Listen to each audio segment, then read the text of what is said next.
أعوذ بالله من الشيطان الرجيم. بسم الله الرحمن الرحيم. والفجر وليال عشر والشفع والوتر والليل إذا يسر هل في ذلك قسم لذي حجر ألم تر كيف فعل ربك بعاد إرم ذات العماد التي لم يخلق مثلها في البلاد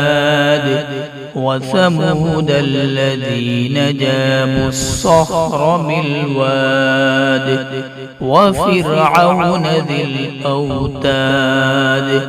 الذين طغوا في البلاد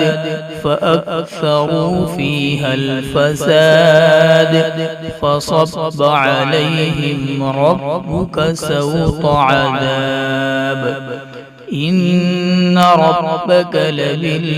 لبالمرصاد فأما الإنسان إذا ما ابتلاه ربه فأكرمه ونعمه فيقول ربي أكرمن وأما إذا ما ابتلاه فقدر عليه رزقه فيقول ربي أهانن كلا بل لا تكرمون اليتيم ولا تحاضون على طعام المسكين وتأكلون التراث أكلا لما وتحبون المال حبا جما كلا إذا دكت الأرض دكا دكا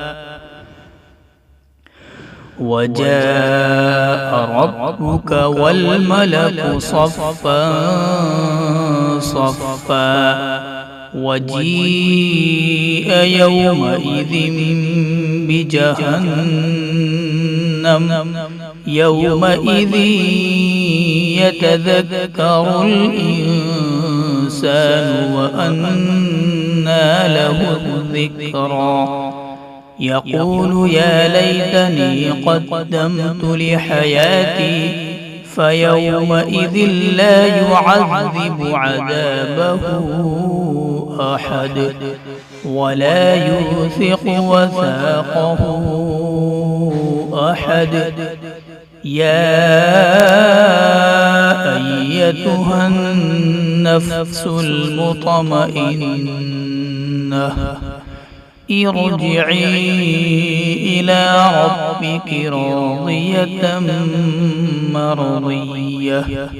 فادخلي في عبادي وادخلي جنتي صدق الله العظيم.